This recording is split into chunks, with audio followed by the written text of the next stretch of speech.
driving in Horizon 3, and then I'm going to talk about a bit of force feedback and what it should be trying to replicate, and I'll give you some demonstrations as to why Horizon 3, at least on the PC. I've not tried it on the Xbox One because one, I really can't be bothered playing it anymore. I'm actually selling my Xbox One, so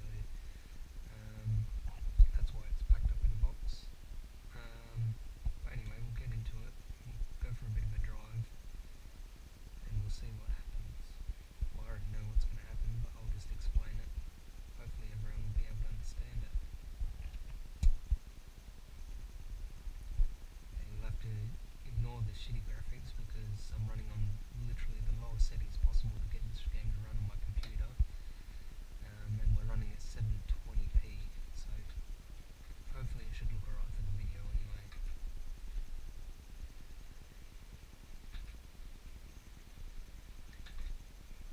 Now just check what settings we're running. Oops, on the right button. Settings, controls, might just use the mouse for this to make it easier. Wheel.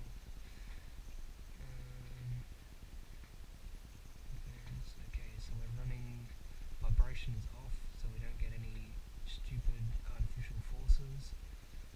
Vibration scale is all the way down. We're running basically the default force feedback, which is 50. Set that, go back. If we go difficulty, we're running simulation steering, which should be the most realistic setting.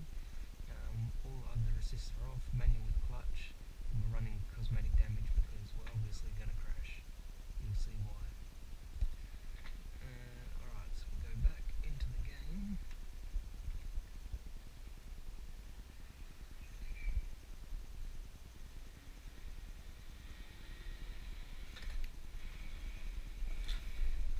Already, I can't feel at all what the car is doing. So if we just take it easy till it gets to some tarmac. Just up here.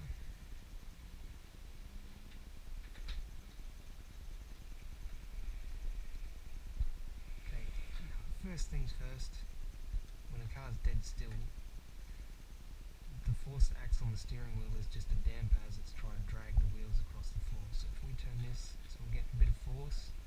Now if I release the wheel, it should stay where it is.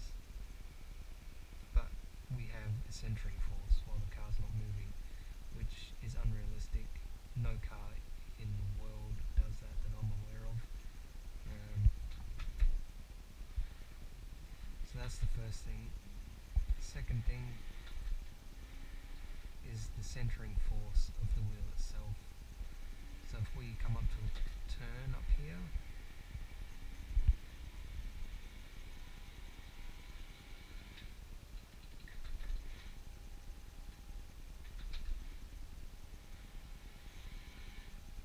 I think there's a roundabout just down here, we'll use that.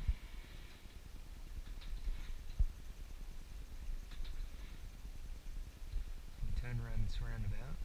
As we come out, if we let the wheel go, it straightens up. But that is realistic, but the problem here is it's not straightening up because the force feedback's telling it to. It's straightening up because the game has an automatic center spring. So it's already feeling not really connected with the car. Now if we try and do a drift around that roundabout, go into second gear, and I'll just kick the clutch, and as soon as the car starts going sideways, the wheel should try and counter steer and correct the slide. And we have literally got nothing at all. We're just knocking shit over. There's still a centering.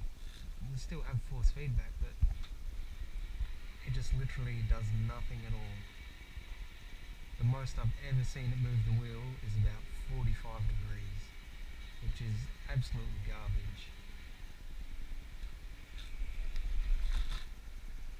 Not only that, when you try and correct the slide manually, you actually have to fight the wheel to turn into the slide where it should be turning by itself. Now, let's take this off here for a minute because I drew up a little diagram that hopefully you'll be able to make some sense of. So if we you have a look here, hopefully you can see it in the video. We have just a little drawing of a wheel. Sorry, I didn't have anything better to draw it on. But here you see the wheel, the forward direction is that way, and the steering axis and the caster angle is basically demonstrated by these two lines here. Hopefully you can see it. So we've got the steering axis which comes down here, which gives us a mechanical trail distance just here. Now what this does, if we have a look at the basic version of a mechanical trail, which is like a shopping trolley wheel, you have your steering axis here, which is where the wheel pivots, and then the trailing effect of the wheel itself. So the contact patch of the wheel on the road trails behind the steering axis, which is the same as what a real car does, just in a more basic principle. So if we turn this over, pretend this is a tyre or a shopping cart wheel. If we have the where's my pen? There it is. The contact patch and the steering axis in the centre of the wheel, as we get forces applied coming into the contact patch, the wheel just doesn't move. Now if we add some mechanical trail, so steering axis point is now forward of the centre of the wheel, so the contact patch is trailing behind the steering axis. What happens when we apply force to the centre point? The wheel turns. It's the same principle for a car. So even if the car's got no traction on the front wheels, it's sliding completely sideways, the force coming to the centre of the wheel is going to force the wheel on the car to turn by itself. Now on the car, because this is a caster angle, what it also does is, if say this is our wheel, so the caster angle is actually tilted the wheel like that. Just pretend this is round. So when it turns, it's not just turning vertically like this. The caster angle actually makes the wheel turn over on its side, which does two things. Not only does it give it a centering aligning force, so when the car is moving in a straight line, the wheels will stay pointing in a straight line.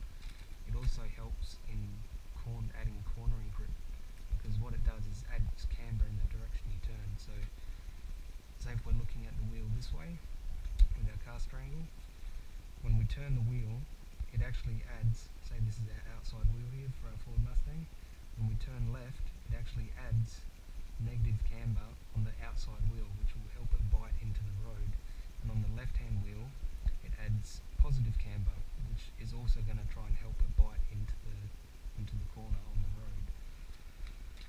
So that's pretty much a very basic look at what the mechanical trail does and how it affects the steering wheel, and why driving with the steering wheel on Forza Horizon 3 just feels absolutely atrocious, because it doesn't follow any sort of logic at all. It's just completely made up, and it really just makes the game feel like trash. I'm really hoping they fix it in some of the coming updates. One other thing I'll touch on here too is, I've mentioned it on the forums a couple of times, is the pneumatic trail. Now all that is, if we have a look back at the diagram here, here's our mechanical trail. So the steering axis of the wheel is this way. What the pneumatic trail is, when a wheel is turning, the tyre actually expands depending on the speed. And what this does, it causes the contact patch of the tyre to shift from directly beneath to just slightly behind the centre line of the wheel, which also aids in basically the aligning forces that go through the wheel, through the steering rack and then back up to the steering wheel. But obviously at the moment it feels like none of this is even present or even trying to be simulated, and it really makes the wheel experience very poor. I made a post on the forums about just putting up some ideas of what they can do to sort of improve just wheel function in general, so I'm going to link all those things I put in there in the description. Anyway, I hope you enjoyed the video, I hope you found it useful.